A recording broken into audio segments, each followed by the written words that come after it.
Hello everyone, let's start. आज हम transformer जो आपका एफएफएल के अंदर है, ऑलमोस्ट एंड चैप्टर्स के अंदर आता है, but it's quite important from exam point of view, वो हम कवर करने की कोशिश करेंगे। ये थियोरेटिकल टॉपिक है तो बहुत इजीली आपको समझ में आ जाएगा। आपने यूनिट 6 को आसानी से समझ रखा है, मैग्नेटिक सर्किट्स को, राइट। तो करें स्टार्ट। यस, देखिए पहले हम डेफिनेशन से स्टार्ट करते हैं, उसके बाद दूसरा काम करेंगे। ट्रांसफार्मर, देखिए डेफिनेशन पहले मैं लिख देता हूँ, उसके बाद एक्सप्लेन करूँगा आपको। ट्रांसफार्मर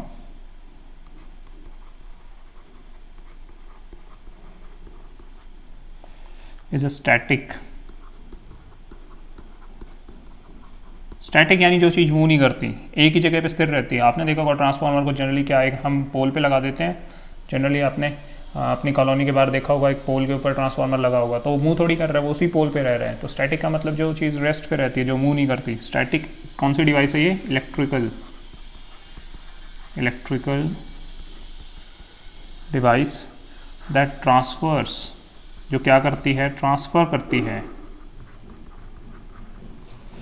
इलेक्ट्रिकल एनर्जी को, जो ट्रांसफर करती है जो चीज़, फ्रॉम वन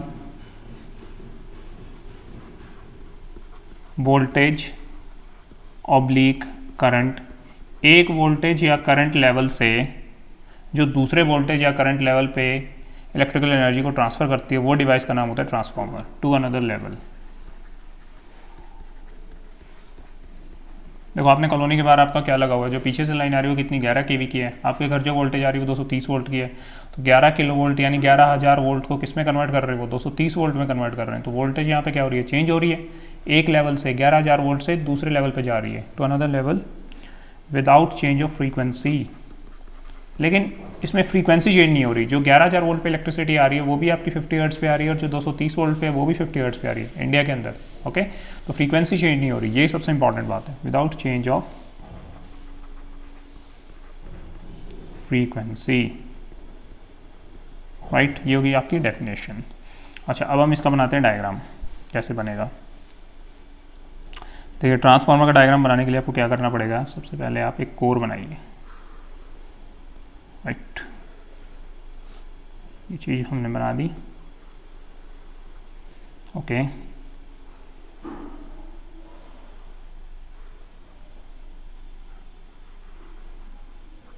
कोर बन गई। अब इसके ऊपर आपको क्या लगानी पड़ेंगी? वाइंडिंग्स लगानी पड़ेंगी आपको इसके ऊपर, ठीक है। तो वाइंडिंग्स लगाइए। वाइंडिंग्स मतलब तार लपेटनी पड़ेंगी। ये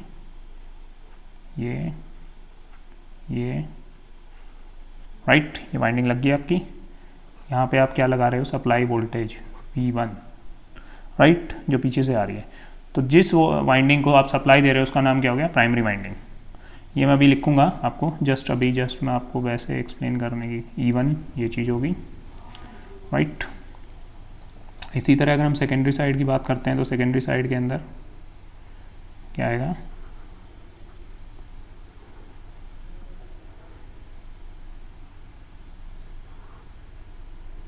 ये सेकेंडरी साइड होगी, ठीक है। इस साइड पे आपको क्या कनेक्ट होगा? लोड क्या? जैसे घरों में जो कॉलोनी के अंदर आपको जो चीज़ इलेक्ट्रिसिटी कंज्यूम करती है हम उसका नाम क्या रख देते हैं? लोड। तो ये चीज़ क्या होगी आपके पास? Load, right. यहाँ पे आएगी आपकी वोल्टेज E2 जो सेकेंडरी वाइंडिंग के अंदर आएगी, ठीक है। अब हम इसको डिफाइन कर देते हैं। ये चीज़ क्या है आपकी? देखो एक कोर है, कोर के अंदर आपका क्या मूव करेगा? फ्लक्स कैसे मूव करेगा ये मैं बताता हूँ अभी आपको। देखिए जब V1 यानी सप्लाई वोल्टेज से करंट चलना स्टार्ट होगा तो करंट की वजह से क्या बनेगा? मैग्नेटिक फील्ड जब किसी मैग्नेटिक मटेरियल के साथ इंटरेक्ट करेगा तो उससे क्या बनेगा आपका? उस मटेरियल के अंदर मैग्नेटिक फ्लक्स डेवलप होगा। ये बात मानते हो? ये मैंने 6 यूनिट में बताई थी। तो जब मैग्नेटिक फ्लक्स, जब हमने आयरन की कोर ले ली तो उसमें से टेंडेंसी क्या होगी? इन मैग्नेटिक लाइन्स ऑफ फोर्स की, maximum magnetic lines of force क्या करेंगी? आयरन में से जाने की कोशिश करेंगी। ये बात आ रही है समझ में? तो जब आयरन में से जाएंगी तो इनको आयरन में पाथ मिल गया, एक रास्ता मिल गया, तो फ्लक्स को जब रास्ता मिल गया तो फ्लक्स ऐसे ऐसे घूमता रहेगा आपका, ठीक है। तो इसमें एक लूप की तरह फ्लक्स घूमता रहेगा। फ्लक्स किसके एनालॉगस होता है? करंट के एनालॉगस होता है। तो करंट भी क्या लूप में घूमता है, तो फ्लक्स भी एक लूप में घूमता रहेगा यहाँ, ठीक है। ये चीज़ है इंपॉर्टेंट। इसके अलावा ये एक सबसे इंपॉर्टेंट चीज़ है, N1 टर्न्स आपके प्राइमरी वाइंडिंग के, N2 टर्न्स आपके सेकेंडरी वाइंडिंग के, राइट। अब ये क्या होता है, इसका क्या फ़ायदा होता है वो हम एक्सप्लेन करेंगे। तो ये चीज़ होगी कोर, ठीक है, कोर, आयरन की कोर जिसके ऊपर सारी वाइंडिंग्स को आप लपेटोगे, ठीक है। अच्छा, ये चीज़ होगी आपकी क्या, primary winding. This is your primary winding जो कि सप्लाई वोल्टेज से कनेक्टेड है, जिसमें पीछे से सप्लाई आ रही है, जैसे 11,000 वोल्ट जो पीछे से आ रही है वो प्राइमरी वाइंडिंग होगी, ठीक है। ये चीज़ होगी आपकी क्या, सेकेंडरी वाइंडिंग। सेकेंडरी वाइंडिंग वो वाइंडिंग होती है जिसको हम लोड से कनेक्ट करते हैं। डिपेंडिंग अपॉन द रिक्वायरमेंट कोई भी चीज़ प्राइमरी वाइंडिंग बन सकती है, कोई सेकेंडरी वाइंडिंग बन सकती है, हमें नहीं पता। अगर सप्लाई इस तरफ से आ रही होती तो ये प्राइमरी वाइंडिंग बन जाती है आपकी, ये सेकेंडरी वाइंडिंग बन जाती है, ठीक है। ये आपको ध्यान में रखना होगा। और इस कोर के अंदर ये चीज़ क्या ट्रैवल कर रही है, इसको हम क्या नाम दे देंगे, मैग्नेटिक फ्लक्स। देखिए अभी हमने जस्ट बेसिक कंस्ट्रक्शन बताई है, बाकी जो एक्चुअल डिटेल में होगा हम आगे करेंगे इसको। तो अगर वो आपसे क्वेश्चन पूछ रहे हैं what is transformer, explain the transformer 4 number में, तो आपको ऐसे ऐसे बनाना पड़ेगा, राइट। अब हम इसको थोड़ा लिख भी देते हैं, यहाँ पे इसको एक्सप्लेन कर देते हैं। There are 2 windings in transformer. Transformer के अंदर क्या है, 2 वाइंडिंग्स हैं आपकी, 2 windings in transformer. Wound on, किसके ऊपर वाउंड है, वो किसके ऊपर लपेटी गई है, मैग्नेटिक कोर। मैग्नेटिक क्यों, क्योंकि ये मैग्नेटिक फ्लक्स को कैरी कर रहा है, मैग्नेटिक मटेरियल है, right. The winding connected to AC supply, जिस वाइंडिंग को हम एसी सप्लाई से कनेक्ट कर रहे हैं, the winding connected to AC supply, यानी जिस पे पीछे से सप्लाई आ रही है, is called as primary winding. उसको हम क्या बोलते हैं, primary winding,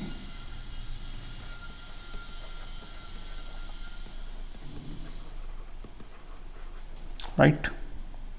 while the one connected to load, जबकि जो लोड से कनेक्टेड है, जहाँ पे इलेक्ट्रिसिटी आपकी कंज्यूम हो रही है, इज कॉल्ड एज, उसका क्या नाम होगा, सेकेंडरी वाइंडिंग,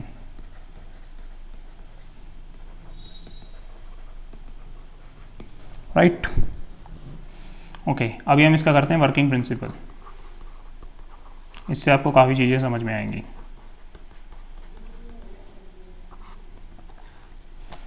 ओके, देखिए ट्रांसफार्मर किस पे काम करता है, explain the working principle of transformer. Exam में क्वेश्चन ऐसे आ सकता है, transformer works on the principle of, किस पे काम करता है, ट्रांसफार्मर वर्क्स किस सिद्धांत पे काम करता है, जो आप 6 यूनिट में पढ़ चुके हैं, फैराडेज लॉ ऑफ। जितनी भी इलेक्ट्रिक मशीन्स हैं आपकी जनरली इसी प्रिंसिपल पे काम करती हैं, Faraday's law of electromagnetic induction. Generators, Motors, सब के सब इस लॉ पे काम करते हैं आपके, ट्रांसफार्मर भी इसी लॉ पे काम करता है, Faraday's law of electromagnetic induction. अच्छा, अब ये लॉ क्या बताता है, ये हम 6 यूनिट में भी देख चुके हैं। It states that when the flux linking with a circuit changes, when the flux linking with a circuit, जब कोई फ्लक्स सर्किट के साथ जो लिंक कर रहा है वो चेंज हो रहा है, तो then an EMF is induced in it, then EMF is, तो उसमें वोल्टेज इंड्यूस हो जाएगी, is induced in it which is proportional to, जो EMF इंड्यूस होता है किसके प्रोपोर्शनल होता है, ये हम 6 यूनिट में देख चुके हैं, to rate of change of flux. किस रेट से फ्लक्स चेंज हो रहा है उसके प्रोपोर्शनल है, rate of, just a minute, rate of change of flux, right. अभी हम इसको पहले एक्सप्लेन करते हैं आपको कि कैसे इसमें फैराडेज लॉ अप्लाई हो रहे हैं। जस्ट ये मैं एक्सप्लेन करने के लिए बता रहा हूँ आपको, you don't need to draw it. देखिए ये आपकी क्या कोर है, इस कोर के ऊपर ये कोर होगी आपकी। कोर क्या होता है, आयरन की वो या किसी भी मटेरियल की वो जिसमें क्या होता है आपका फ्लक्स फ्लो करता है। यहाँ पे आपने क्या लगा दिया, सप्लाई लगा दी। यहाँ पे आप क्या कर रहे हो, ये आपने लोड कनेक्ट कर दिया यहाँ पे, ठीक है, ये होगी आपकी सेकेंडरी वाइंडिंग, ये होगी आपकी प्राइमरी वाइंडिंग। तो अब देखिए जब यहाँ से करंट चला तो करंट की वजह से क्या बना, मैग्नेटिक फील्ड बना चारों तरफ, मैग्नेटिक लाइन्स ऑफ फोर्स बनी। तो मैग्नेटिक फील्ड जब बना तो उसकी वजह से क्या हुआ, यहाँ पे राइट हैंड थंब रूल लगा के आप बता सकते हो कि मैग्नेटिक फील्ड की डायरेक्शन कहाँ है, किस तरफ से वो अंदर जा रहा है और किस तरफ से बाहर आ रहा है। तो वो जब फील्ड इस यहाँ पे पहुँचेगा तो यानी यहाँ पे क्या बन गया, वो जब इस आयरन के साथ इंटरेक्ट करेगा तो magnetic lines of force iron में फ्लो करने की कोशिश करेंगी। तो जब वो आयरन में फ्लो करने की कोशिश करेंगे तो उसकी वजह से आयरन के अंदर क्या आ जाएगा, एक मैग्नेटिक फ्लक्स डेवलप होगा। तो मैग्नेटिक फ्लक्स जब यहाँ पे आएगा तो आगे उसको क्या सिर्फ आयरन ही दिख रहा है, तो ऑब्वियसली जब वो एयर में नहीं जाएगा, क्यों, क्योंकि आयरन बहुत अच्छा मटेरियल होता है मैग्नेटिक लाइन्स ऑफ फोर्स को कैरी करने के लिए, क्योंकि आयरन की परमेबिलिटी बहुत ज़्यादा है एज़ कम्पेयर टू एयर। तो वो सारे का सारा मैग्नेटिक फ्लक्स आपका कहाँ जाने की कोशिश करेगा, इधर से जाने की कोशिश करेगा। ऑफ कोर्स कुछ लीक भी होता है फ्लक्स, जिसको हम लीकेज फ्लक्स का नाम देते हैं, बट काफ़ी हद तक फ्लक्स हमारा आयरन के अंदर से ही फ्लो करेगा, कोर के अंदर से। तो फ्लक्स हमारा ऐसे ऐसे फ्लो करता रहेगा करता रहेगा करता रहेगा। तो फ्लक्स हमारा फ्लो कर गया मैग्नेटिक फ्लक्स। अब देखते हैं फ्लक्स चेंज कैसे हो रहा है। अब देखो जो इनपुट सप्लाई है वहाँ से करंट कैसा आ रहा है आपका, ऐसा आ रहा है। AC वोल्टेज लगाई आपने इनपुट पे तो करंट भी क्या आएगा, AC। तो जब करंट ऐसा आ रहा है तो उसकी वजह से जो फ्लक्स बनेगा वो भी क्या बनेगा, देखो करंट आपका क्या हो रहा है, चेंज हो रहा है हर इंस्टेंट पे। पहले करंट 0 से स्टार्ट हो रहा है, फिर करंट बढ़ता जा रहा है बढ़ता जा रहा है बढ़ता जा रहा है। तो इसकी वजह से जो फील्ड है यहाँ पे वो भी क्या होगा, बढ़ता जाएगा टाइम के साथ। फिर यहाँ पे होगा, यहाँ पे पहुँचेगा करंट, तो फील्ड भी कहाँ है, यहाँ मैक्सिमम पहुँच गया। उसके बाद क्या हुआ, करंट घटना स्टार्ट हुआ, करंट के घटने से क्या होगा, फील्ड भी घटना स्टार्ट हो जाएगा आपका। तो फील्ड यहाँ पे घटना स्टार्ट हो गया। फिर यहाँ पे क्या हो गया, करंट जीरो हो गया, तो फील्ड फ्लक्स यहाँ पे फिर से क्या, जीरो। ऑफ कोर्स ये सेम वो फॉलो नहीं करता, इसमें भी एक्साइटेशन फिनोमिना आते हैं, बट सिंप्लीफाई मैं जस्ट आपको एक्सप्लेन करने के लिए ये सब बता रहा हूँ, ठीक है। करंट और फ्लक्स के बीच में भी ग्राफ बनता है, उसके अकॉर्डिंग सैचुरेशन भी आती है, तो बहुत सारी चीज़ें होती हैं इसमें। तो ये इतना सिंपल नहीं है, लेकिन बस मैं ये बताने की कोशिश कर रहा हूँ कि जो मैग्नेटिक फ्लक्स है वो भी करंट की वजह से वेरी करेगा। अगर करंट वेरी करेगा, करंट टाइम के साथ चेंज हो रहा है, ऊपर नीचे हो रहा है, तो जो फ्लक्स है वो भी ऊपर नीचे होगा। दैट्स इट, मैं ये बताने की कोशिश कर रहा हूँ यहाँ, ठीक है। तो अब अगर फ्लक्स चेंज हो रहा है तो उसके साथ ये वाइंडिंग्स क्या लिंक्ड हैं। अगर आप ध्यान से देखो तो वाइंडिंग्स जब फ्लक्स के साथ लिंक्ड हैं, जस्ट मिनट, देखो ये वाइंडिंग्स जो हैं ये इस फ्लक्स के साथ लिंक्ड हैं। तो जब वाइंडिंग्स लिंक्ड है और फ्लक्स जब चेंज हो रहा है इन वाइंडिंग्स के रिस्पेक्ट में, तो इनके अंदर क्या आएगा, फैराडे लॉ ऑफ EMF के अकॉर्डिंग, इलेक्ट्रोमैग्नेटिक इंडक्शन के अकॉर्डिंग इनके अंदर EMF इंड्यूस हो जाएगा। और वो जो EMF होगा उसको हम क्या नाम देंगे, E1 और E2। E1 प्राइमरी साइड पे EMF इंड्यूस होगा, E2 सेकेंडरी साइड पे हो जाएगा, राइट। तो ये जस्ट एक्सप्लेन करने के लिए था, आपको ड्रॉ करने की जरूरत नहीं है एग्जाम में, जस्ट आप इसको यहीं से रब कर दीजिए, राइट। तो जस्ट मैंने एक्सप्लेन करने के लिए आपको समझाया है, आपको नोट्स में नहीं लिखनी है ये चीज़, राइट। नोट्स में आपने जो चीज़ें लिखी हैं वही आएंगे आपके, ठीक है।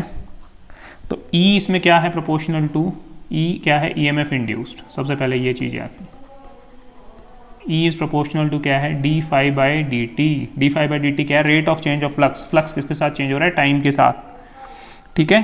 तो इसमें आप डिफाइन कर दीजिए E is equal to induced EMF, किस में यूनिट आती है इसकी, वोल्ट्स में, right. D phi by d t is what, d phi by d t is your rate of change of flux. किस रेट से आपका फ्लक्स चेंज हो रहा है, ठीक है, क्योंकि AC है करंट तो फ्लक्स भी AC होगा, वो चेंज होगा। N क्या हो जाएगा यहाँ पे, नंबर ऑफ टर्न्स, राइट। ये मैं फैराडे लॉ लिख रहा हूँ जस्ट, जो 6 यूनिट जिसने आराम से पढ़ी होगी, ढंग से पढ़ी होगी, वो इजीली इसको डिकोड कर लेगा। और ईज की वैल्यू क्या आ जाएगी, N d phi by d t, ठीक है। सो ऑन प्राइमरी साइड कौन सी है, जिस साइड पे आपकी सप्लाई कनेक्टेड है, ठीक है। देखिए जैसे ऊपर हम चलते हैं अभी, ये प्राइमरी साइड थी, प्राइमरी साइड पे नंबर ऑफ टर्न्स क्या है, N1, सेकेंडरी साइड पे नंबर ऑफ टर्न्स क्या है, N2।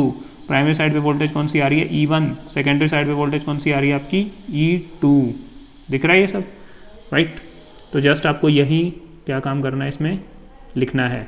तो प्राइमरी साइड पे वोल्टेज कौन सी है, E1, नंबर ऑफ टर्न्स क्या है, N1 d phi by d t. ये होगी क्या आपकी पहली equation. Also on secondary side पे अगर आप देखेंगे तो क्या हो रहा है, देखो जो फ्लक्स फाई है, जो रेट ऑफ चेंज, जिस रेट से फ्लक्स चेंज कर रहा है आपका, वो सेम है दोनों के अंदर। देखो जो फ्लक्स आपका प्राइमरी वाइंडिंग्स के साथ यहाँ पे लिंक कर रहा है, वही फ्लक्स आपका आगे जाके इस लूप में फ्लो करके सेकेंडरी वाइंडिंग के साथ भी लिंक कर रहा है। तो जो प्राइमरी टर्न्स के साथ फ्लक्स जा रहा है वो सेकेंडरी साइड के साथ भी जा रहा है, तो जो चेंज फ्लक्स का इधर आ रहा है वही चेंज सेकेंडरी साइड पे आ रहा है, ठीक है। तो जब ऐसा हो रहा है तो इसके अंदर d∅dt सेम रहेगा दोनों में, that's why I am writing same d∅dt। Secondary side पे ईएमएफ इंड्यूस क्या होगा, E2 की वैल्यू किसके बराबर हो जाएगी, N2 इंटू d∅dt। तो इसमें लिख दीजिए आप N1 क्या है, number of primary turns, primary winding के जो टर्न होंगे वो, राइट। इसी तरह N2 लिख दीजिए, N2 क्या होगा, number of secondary turns, right.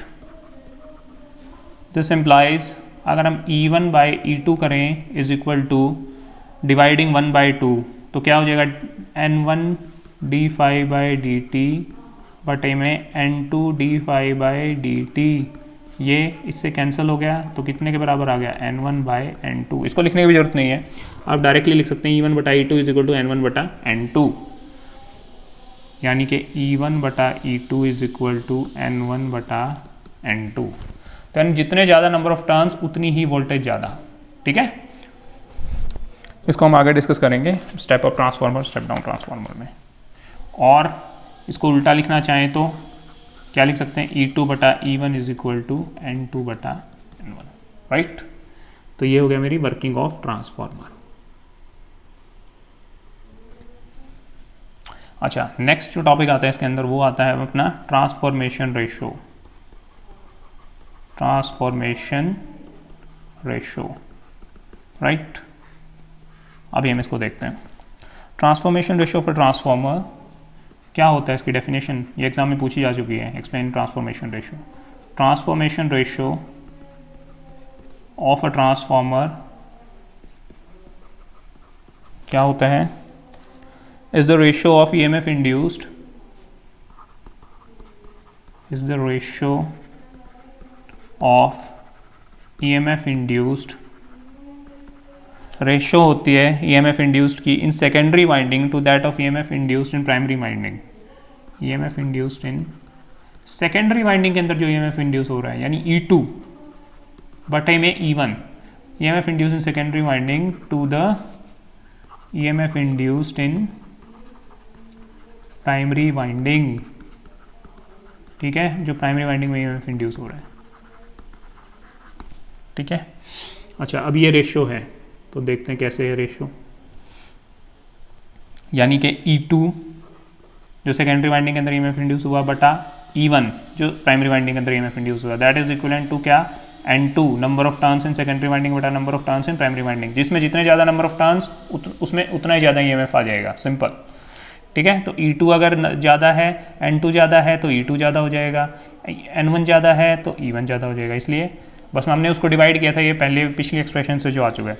इसको हम नाम दे देते हैं क्या, के का मतलब है ट्रांसफॉर्मेशन रेशो। तो यहाँ पे आपको डिफाइन भी करना है, के इज इक्वल टू क्या है, ट्रांसफॉर्मेशन रेशो। जब वो एग्जाम में आपसे पूछता है तो आपको ये सारी चीज़ें लिखनी भी है वहाँ पे। अच्छा, जो जो चीज़ें आपके उसके अंदर आ रही हैं, N2 क्या है, number of secondary turns, right. तो जितने आपके सेकेंडरी वाइंडिंग के अंदर टर्न होंगे बटे में जितने आपके प्राइमरी वाइंडिंग में टर्न होंगे वो क्या होगी, आपकी ट्रांसफॉर्मेशन रेशो, सीधा सीधा number of primary turns, right. ये हो गया आपका। एज ऑल्सो देखो पावर क्या होती है अपने पास, पावर इज इक्वल टू होती है वोल्टेज गुणा में करंट। तो वोल्टेज क्या है यहाँ पे, ईएमएफ वोल्टेज ही है, ई गुणा में आई। तो जो प्राइमरी साइड और सेकेंडरी साइड है उस पर पावर चेंज नहीं होती आपकी। जो प्राइमरी साइड से पावर होती है ऑब्वियसली कुछ लॉसेस तो होते ही हैं, लेकिन जो पावर है प्राइमरी साइड की वो यूं की यूं रहती है सेकेंडरी साइड पे, पावर चेंज नहीं होती, ठीक है। ऑफ कोर्स ऐसा थोड़ी हो सकता है कि पावर ही आपकी एकदम बदल जाएगी। अगर पावर चेंज नहीं होती तो हम इसको क्या लिखते हैं, E1 प्राइमरी साइड पे गुणा में I1, जस्ट अ मिनट थोड़ा, E1 गुणा में I1 is equal to E2 गुणा में I2, ठीक है।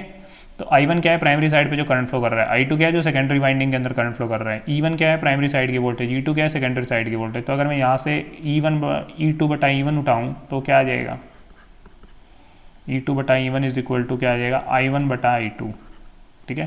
देखो अगर आपको समझ में नहीं आ रहा तो इसको ऐसे करो, E2 I2 is equal to E1 I1। अब इस E1 को यहाँ ले जाओ, इस I2 को यहाँ ले जाओ, तो क्या हो गया, यहाँ से क्या आ जाएगा, E2 बटा E1 is equal to I1 बटा I2, राइट। ये एरोज बनाने की आपको एग्जाम में जरूरत नहीं है, जस्ट मैं एक्सप्लेन करने के लिए आपको बता दूँ।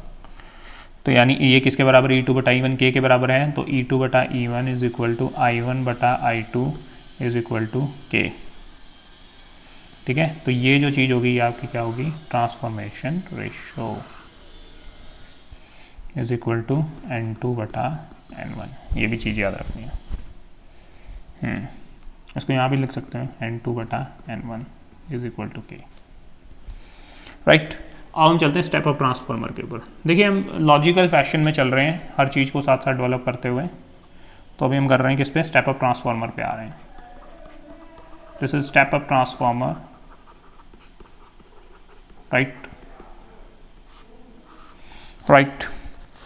अ transformer which is used to step up the voltage, जो transformer, a transformer which is used, जो कि यूज होता है किसके लिए, to step up the voltage, to step up the voltage on secondary side, जो कि सेकेंडरी साइड पे वोल्टेज को बढ़ाने के काम आए, उसे हम क्या बोलते हैं, step up transformer, is called as step up transformer. उसका नाम क्या होता है, step up transformer, right. So for a step up transformer, अभी बताता हूँ मैं क्या लिख रहा हूँ। For a step up transformer, step up transformer के लिए क्या करेंगे हम, K is greater than 1, K क्या है, transformation ratio, this implies K is equal to N2 बटा N1 is greater than 1, this implies N1 को अगर उस तरफ लेके जाओगे तो क्या हो जाएगा, N2 is greater then N1। देखो ये रेशो कब होगी एक से ज़्यादा, जब N2 N1 से बड़ा होगा, तो वही मैंने लिखा है, यानी कि number of turns on secondary side are greater than the number of turns on primary side, that is transformation ratio, transformation ratio क्या, K is greater than 1 को हम क्या बोलते हैं, यूनिटी, राइट। अब देखो इसका एग्जांपल करते हैं, इससे आपको क्लियर हो जाएगी ये चीज़।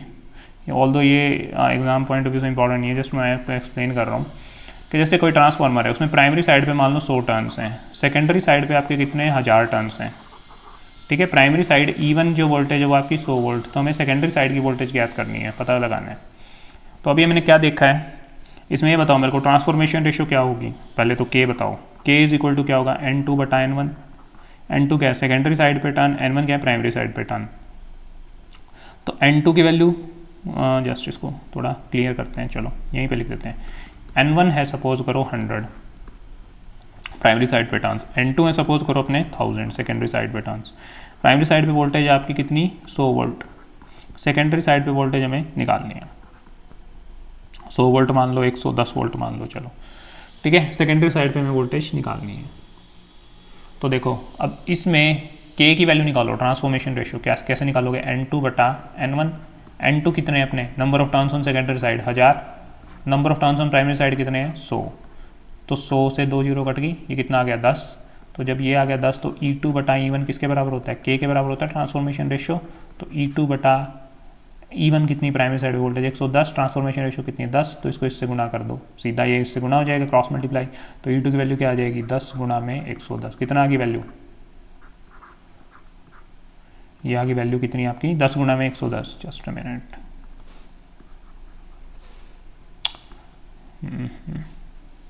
10 इंटू 110 कितनी वैल्यू आ गई, 1100 वोल्ट। तो यानी प्राइमरी साइड पे वोल्टेज अगर आपकी 110 वोल्ट है तो सेकेंडरी साइड पे वोल्टेज कितनी आ रही है आपकी 1100 वोल्ट, तो सेकेंडरी साइड पे 10 गुना वोल्टेज आ रही है, क्यों आनी भी चाहिए, क्योंकि प्राइमरी साइड पे टर्न्स जब आपके 100 हैं और सेकेंडरी साइड पे 1000 है, तो जब सेकेंडरी साइड पे 10 गुना ज़्यादा टर्न है प्राइमरी साइड से, तो जो वोल्टेज आएगी सेकेंडरी साइड पर वो भी 10 गुना होगी, तो दैट्स वाई ये वोल्टेज 1100 वोल्ट आ जाएगी, ठीक है। ये जस्ट मैंने आपको एक्सप्लेन करने के लिए बताया कि स्टेप अप कैसे, ये यानी वोल्टेज को स्टेप अप कर दिया, यानी 110 वोल्ट से उठा के इसने कितने पे वोल्टेज को कर दिया, सेकेंडरी साइड पे 1100 वोल्ट पे कर दिया, राइट।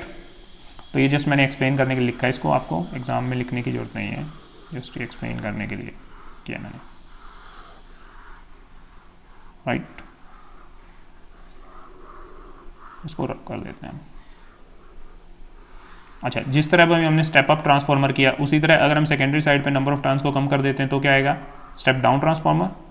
यस, अब हम उसको एक्सप्लेन करने की कोशिश करेंगे इस लेक्चर के अंदर, राइट। तो चलिए चलते हैं नेक्स्ट जो टॉपिक है इसमें, वो है क्या, step down transformer. Step down यानी नीचे लेके आना है, स्टेप अप यानी ऊपर लेके जाना है वोल्टेज को, बस ये चीज़ याद रखनी है आपने। तो अगर हम सेकेंडरी साइड पे नंबर ऑफ टर्न्स को कम कर देते हैं तो हमें क्या मिलेगा, ऑब्वियसली स्टेप अप ट्रांसफार्मर। देखो इसमें आप ये लिखना भी लिख भी दीजिए, for a step up transformer, ये इंपॉर्टेंट बात है, स्टेप अप ट्रांसफार्मर, ये 2 नंबर में पूछा जा सकता है, नंबर ऑफ टर्न्स, जो टर्न्स हैं on secondary side are greater, ज़्यादा है किससे, than number of turns on, किससे ज़्यादा है, प्राइमरी साइड पे जो नंबर ऑफ टर्न्स हैं उनसे ज़्यादा है, राइट। ये यहाँ तक आपका स्टेप अप ट्रांसफार्मर कंप्लीट हो गया। अब हम आते हैं स्टेप डाउन ट्रांसफार्मर पे, राइट। चलो करते हैं ये क्या होता है। अच्छा, अब step down transformer, a transformer, जैसे देखो उसकी स्टेप अप की डेफिनेशन लिखी वैसे स्टेप डाउन की लिख रहा हूँ मैं, ट्रांसफार्मर विच इज़ यूज्ड, जो कि यूज़ होता है किसके लिए, to step down the voltage, step down the voltage on, कहाँ पे, सेकेंडरी साइड, यानी जो सेकेंडरी साइड पे वोल्टेज को कम करने में यूज़ होता है, is called as step down transformer, ठीक है। अच्छा, जैसे उसके लिए ट्रांसफॉर्मेशन रेशियो ग्रेटर देन 1 थी, के ग्रेटर देन 1 थी, तो स्टेप डाउन ट्रांसफार्मर के लिए क्या हो जाएगी, लेस देन 1, ठीक है, यानी नंबर ऑफ सेकेंडरी टर्न्स किससे कम हो जाएंगे, नंबर ऑफ प्राइमरी टर्न्स से। तो देखिए ये इंपॉर्टेंट बात हम लिख देते हैं, फॉर अ स्टेप डाउन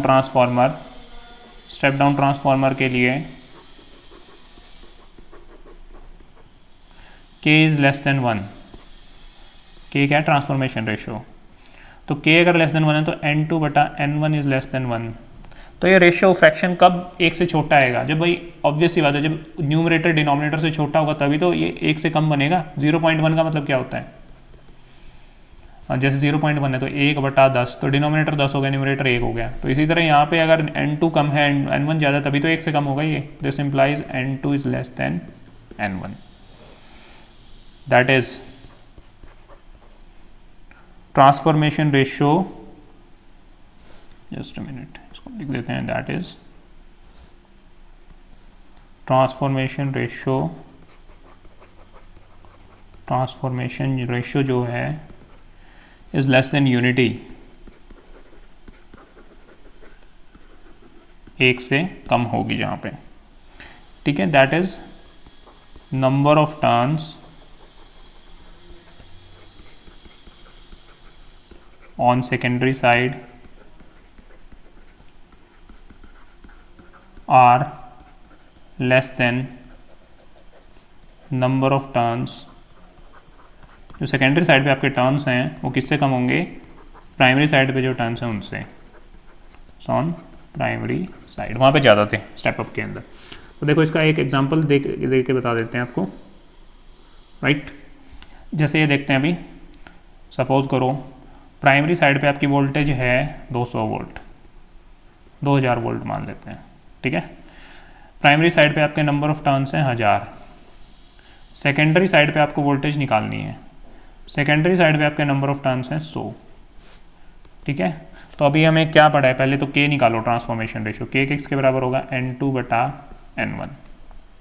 तो n2 कितना है 100, n1 कितना है आपके पास 1000, तो 2 0 से 2 0 कट गई, तो ये कितना आ गया 1/10, k की वैल्यू आ गई 1/10, k क्या है 1 से कम है, तो स्टेप डाउन ट्रांसफॉर्मर ये आपको पता चल गया। अब k किसके बराबर होता है, k की वैल्यू होती है E2 बटा E1, तो दैट इज इक्वल टू कितना 1/10।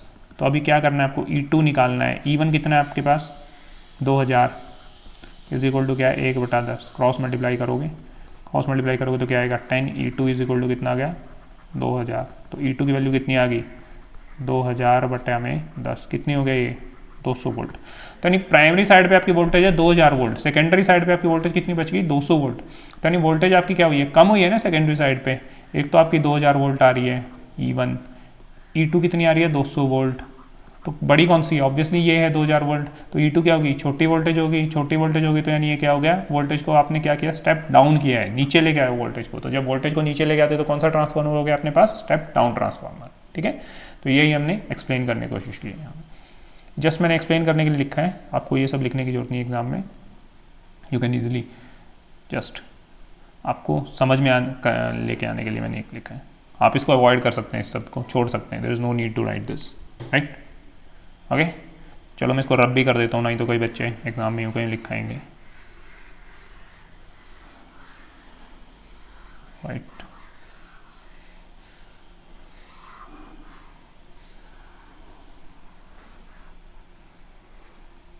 ओके, अब हम चलते हैं नेक्स्ट टॉपिक पे अपने, वो है लॉसेज इन ट्रांसफार्मर। ट्रांसफार्मर के अंदर कौन कौन से लॉसेज होते हैं, लॉसेज मतलब नुकसान क्या क्या होते हैं ट्रांसफार्मर में। हर मशीन जो चलती है उसके अंदर कुछ ना कुछ लॉसेज होते हैं। यानी पूरा अगर आपने 100 यूनिट इनपुट एनर्जी दी, तो अगर आप ये सोचते हैं कि आउटपुट भी 100 यूनिट आ जाएगा, तो ऐसा नहीं है पॉसिबल। हर चीज़ की एक सर्टेन एफिशिएंसी होती है। तो अगर मैंने 1000 यूनिट इनपुट एनर्जी दी और मेरे को आउटपुट मिल रहा है 980, तो यानी 20 यूनिट जो है मेरी वो क्या होगी, वेस्ट होगी, लॉसेज में चली गई। तो वो लॉसेज किस किस टाइप के होते हैं ट्रांसफार्मर के अंदर, हम वो देखेंगे यहाँ। पहले लिखते हैं फिर समझते हैं। देयर आर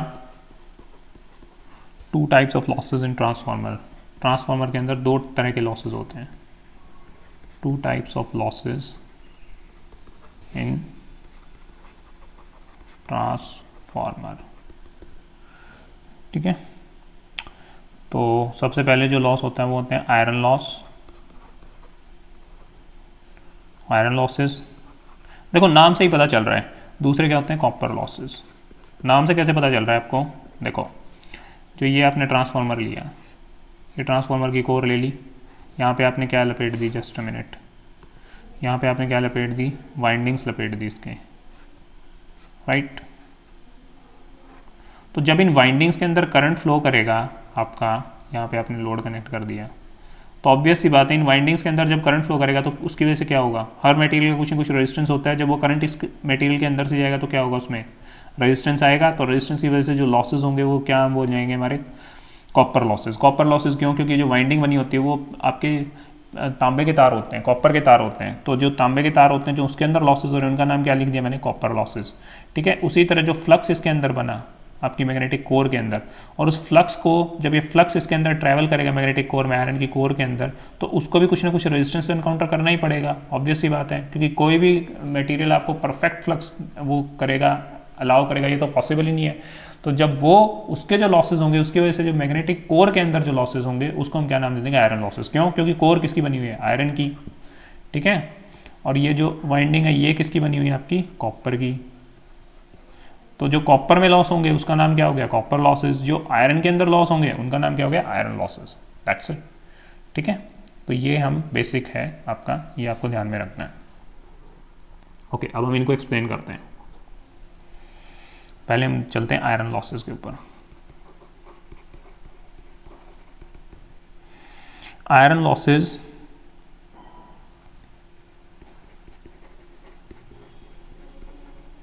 और दूसरा क्या नाम है, मैग्नेटिक कोर होती है ना, कोर के अंदर हो रहे हैं मैग्नेटिक लॉस और कोर लॉस। देखो ये सारे एक आयरन लॉसेज के ही नाम है। आर दोज लॉसेज, ये वो लॉसेज होते हैं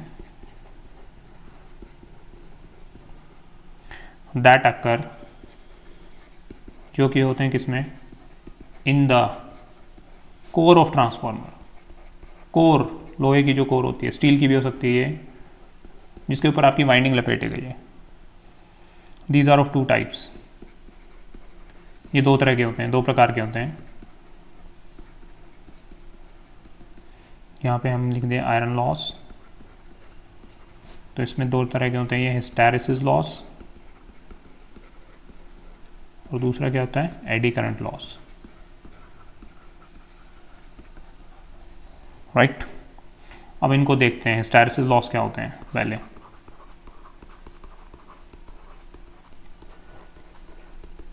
हिस्टैरिसीस लॉस क्या होते हैं? The loss due to magnetic saturation of iron core, the loss due to, जब सैचुरेशन आ जाती है आयरन कोर के अंदर, magnetic saturation of iron core is called as hysteresis loss. तो उसको जो हम नाम देते हैं उसका नाम होता है हिस्टैरिसीस लॉस। अभी देखो ये क्या वो है, सैचुरेशन क्यों आती है, ये मैं जस्ट थोड़ा सा एक्सप्लेन कर देता हूँ आपको। It can be minimised by use of silicon steel. इसको हम किससे कम कर सकते हैं? स्टील के अंदर सिलिकॉन मिला के, बाय यूज़ ऑफ, उसको हम कोर की तरह जब इस्तेमाल करेंगे तो आपके हिस्टैरिसीस लॉस रिड्यूस हो जाएंगे, सिलिकॉन स्टील, राइट। अब देखते हैं ये क्या है। देखो सैचुरेशन का मतलब क्या है, देखो यहाँ से करंट चल रहा है, आपके पास करंट आ रहा है, ये करंट आया, ये करंट आने की वजह से क्या हुआ, यहाँ पे ये करंट की वजह से मैग्नेटिक फ्लक्स बना, ऐसे ऐसे ऐसे। तो जब मैग्नेटिक फ्लक्स बना, ये फ्लक्स यहाँ पहुँचा आपकी इसमें कोर के अंदर। तो जब ये कोर के अंदर फ्लक्स पहुँचा, तो जब आपका सपोज करो करंट आपका 10 यूनिट था, तो 10 यूनिट ही फ्लक्स, उसमें से 8 यूनिट फ्लक्स के आसपास जा रहा था इस कोर के अंदर। अगर हम कुछ लॉसेज मान लेते हैं, लीकेज मान लेते हैं, बाहर जो लीक होगी चीज़ें उनको छोड़ हटा देते हैं, तो 9 यूनिट मान लो, सपोज करो 9 यूनिट फ्लक्स गया। उसके बाद आपने करंट कितना बढ़ाया, करंट आपने बढ़ा दिया 20, फिर बढ़ा दिया 30, फिर बढ़ा दिया 40, क्योंकि एसी के अंदर क्या होता है, करंट आपका बढ़ता जाता है। स्टार्टिंग में देखो आपने देखो करंट बढ़ता जा रहा है, बढ़ता जा रहा है, बढ़ता जा रहा है। तो जब करंट बढ़ता जा रहा है तो जो फ्लक्स होता है हमारा वो उसी प्रोपोर्शन में नहीं बढ़ता, क्योंकि ये जो मटेरियल है इसकी एक सर्टेन लिमिट है कि भाई ये 30 यूनिट ही फ्लक्स कैरी कर सकता है। अगर आप उसके बाद करंट बढ़ाते जाओगे 30 के ऊपर 40 भी करते जाओगे, 50 भी करते जाओगे, तो ये 30 यूनिट ही फ्लक्स कैरी करेगा। जब 30 यूनिट ही फ्लक्स कैरी कर रहा है और पीछे से करंट आपका 40 या 50 यूनिट बढ़ गया, तो उससे क्या हो रहा है, आपका बाकी का करंट क्या जा रहा है, लॉसेज में जा रहा है। तो वो जो लॉसेज होते हैं, वो जो जिसकी वजह से वो लॉसेज क्रिएट होते हैं, उसका नाम बोल सकते हैं हिस्टैरिसीस लॉस, ठीक है। ऑफ कोर्स इसमें एक लूप बनता है, लूप के अंदर आप एरिया निकालते हो जिससे आपके लॉसेस कैलकुलेट होते हैं। बस उस सब में जाने की आपको जरूरत नहीं है, मैं आपको जस्ट बिल्कुल बेसिक बता रहा हूँ ये कि क्या होता है आपके हिस्टैरिसीस लॉस। तो इसको कम करने के लिए हम क्या यूज़ करेंगे, सिलिकॉन स्टील। और ये सब हो किस में रहा है, कोर में हो रहा है आपका। कोर किसकी बनी हुई है आपकी, सिलिकॉन स्टील की। देखो ये जो चीज़ है, ये कोर जिसके ऊपर आपकी वाइंडिंग्स लपेटी गई हैं, यहाँ पे किसको बना दिया, इसको सिलिकॉन स्टील का बना दिया। तो इससे आपके हिस्टैरिसीस लॉस कम हो जाएंगे, राइट। इसीलिए इसका नाम कोर लॉसेस है और आयरन लॉस है। दूसरे लॉसेस क्या हैं, एडी करंट लॉसेस, राइट। अब हम एडी करंट लॉसेस देखते हैं क्या होते हैं। द लॉसेस किसकी वजह से, caused by production of eddy currents. जहां पे एडी करंट की वजह से लॉस आ रहे हों, अभी एडी करंट क्या होते हैं, production of eddy currents due to किसकी वजह से, passing of alternating magnetic flux through the core, alternating magnetic flux through the core are called as eddy current losses.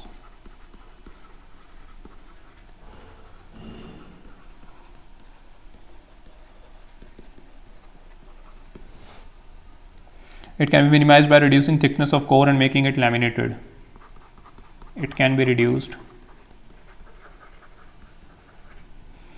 by reducing thickness of core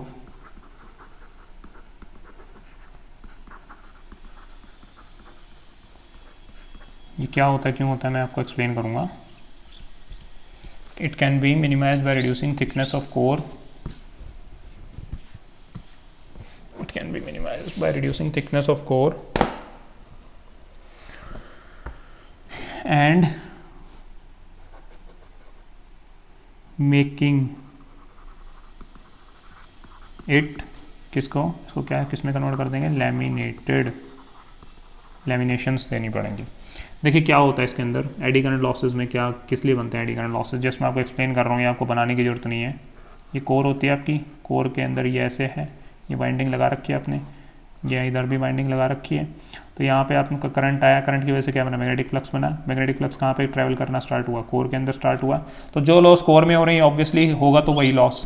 तो अब देखो जब ये current यहाँ पे ऑल्टरनेटिंग है, करंट यानी यहाँ पे ऊपर नीचे हो रहा है, करंट जब आपका ऐसे मूव कर रहा है तो जो फ्लक्स है वो भी आपका ऑल्टरनेटिंग होगा, तो जो फ्लक्स इसमें ऑल्टरनेटिंग होगा उसकी वजह से वो जो फ्लक्स अब कंटिन्यूसली चेंज हो रहा है कोर के अंदर, तो एक तो ये वाइंडिंग्स है उसके अंदर तो ईएमएफ इंड्यूस हो रहा है आपका E1 और E2 जो हम देख रहे थे Faraday's law of electromagnetic induction की वजह से। लेकिन Faraday's law of electromagnetic induction core के अंदर भी तो लगेगा, तो कोर के अंदर भी तो लॉसेज आएंगे, कोर के अंदर भी तो ईएमएफ इंड्यूस होगा। जब कोर के अंदर ईएमएफ इंड्यूस होगा तो उसकी वजह से करंट फ्लो करेगा वोल्टेज की वजह से। जब करंट फ्लो करेगा इस कोर के अंदर ऐसे ऐसे छोटे छोटे लूप्स के अंदर, तो आपका क्या हो जाएगा वहाँ पे, वो करंट रेजिस्टेंस इनकाउंटर करेगा इस कोर के अंदर। जब करंट ऐसे फ्लो करेगा और बीच में कुछ रेजिस्टेंस आएगा, तो उस जो रेजिस्टेंस के साथ वो जब भिड़ेगा करंट, तो उसमें क्या आ जाएगा, I2R लॉस नहीं होंगे।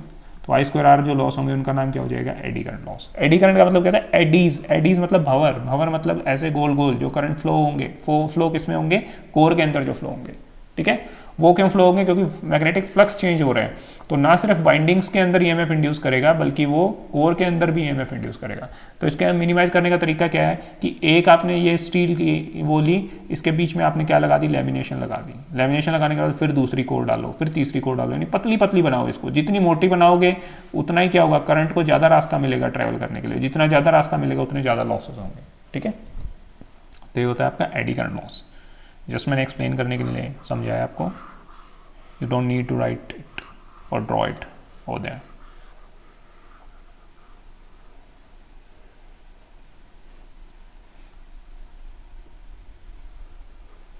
राइट, ये हो गया आपका आयरन लॉसेस खत्म।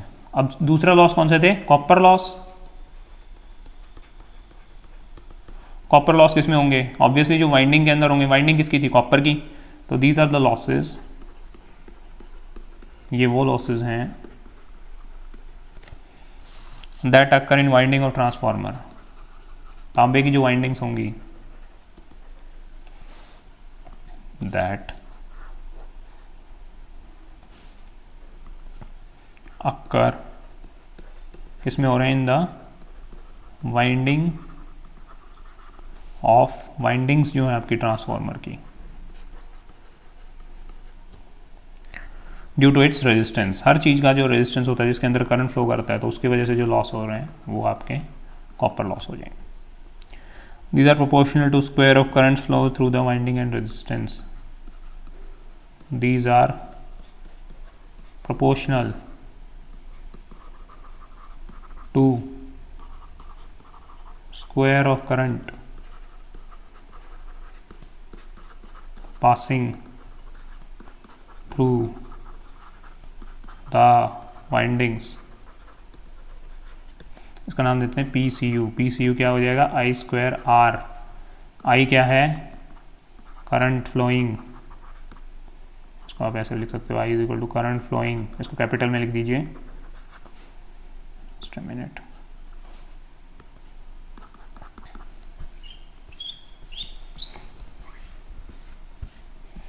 current flowing through the winding, और R क्या है, रेजिस्टेंस ऑफ वाइंडिंग। और लॉसेस हम किस में नापते हैं, पावर किस में नापते हैं, वॉट में। तो यहाँ पे क्या नाम लिख देंगे, वॉट। अच्छा, इनको हम दूसरा नाम क्या देते हैं, these are also called variable loss. ये चीज़ इंपॉर्टेंट है, फिक्स लॉस नहीं है ये चीज़ याद रखना। कॉपर लॉस जो होते हैं उनको वेरिएबल लॉस बोलते हैं। कांस्टेंट लॉस जो होते हैं वो आयरन लॉस होते हैं। These are also called as variable losses. Variable जो चीज़ चेंज हो रही है, अगर करंट चेंज होगा तो लॉसेज भी चेंज हो जाएंगे। वहाँ पे कोई चीज़ चेंज नहीं होती, क्योंकि फ्लक्स एक बार जो एस्टैब्लिश हो गया वो जनरली वही रहता है सर्किट के अंदर, राइट। तो ये हो गए आपके losses in transformer.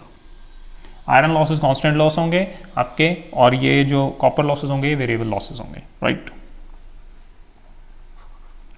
Next topic जो हम इसमें कर रहे हैं, एफिशिएंसी ऑफ ट्रांसफार्मर, राइट। ये करते हैं टॉपिक इसमें एफिशिएंसी, और इसके बाद रह गई आपके कंस्ट्रक्शन।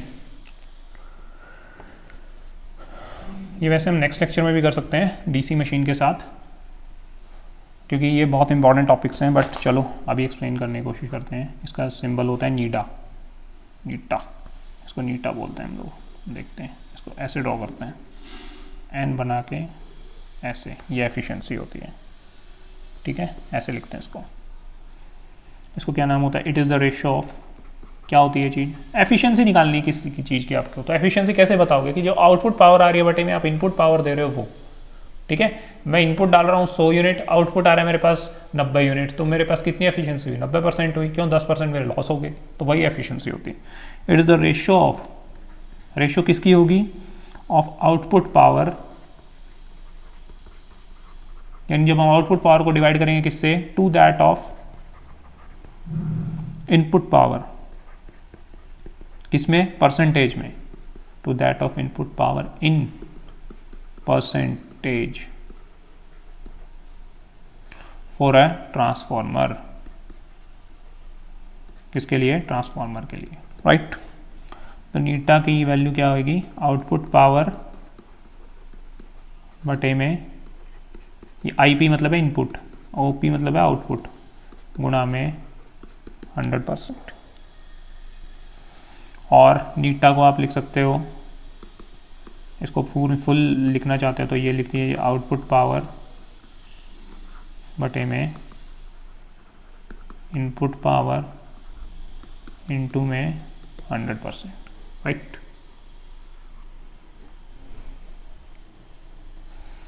योगी क्या? नीटा is the efficiency of transformer, ये लिख दीजिए यहाँ पे।